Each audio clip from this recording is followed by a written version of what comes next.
এরপরে মোট 280 দিন। কতদিন? 280 দিন বাচ্চাটা ম্যাচিউরড হয়, দুনিয়াতে আসার মতো অবস্থানে আসে।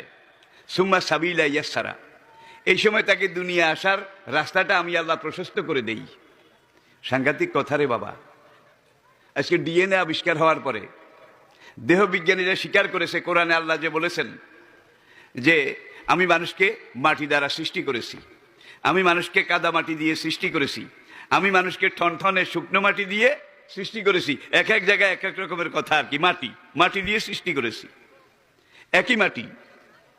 আর আজকে ডিএনএ বলছে মাটির মধ্যে 19টা বস্তু আছে, nitrogen, hydrogen, oxygen, carbon die oxide, লোহা, পিতল, তামা, 19টা জিনিস আছে মাটির মধ্যে। মাটির মধ্যে যে 19টা আছে, আল্লাহর কসম আপনার দেহের মধ্যে সেই 19টা আছে। একটু বেশিও নয়, কমও নয়। আজকের বিজ্ঞানীরা মেনে নিয়েছে, হ্যাঁ কোরআনে যে আল্লাহ বলছেন মাটি দিয়ে মানুষ সৃষ্টি করেছেন, মাটি যা মানুষও তা। তো মাটি হাঁটতে পারে না, যেখানে ফেলে রাখেন সেখানেই পড়ে থাকে, আপনি হাঁটতে পারেন। আপনাকে এই মহত্ব, এই বৈশিষ্ট্য কে দিয়েছেন? জোরে বলেন।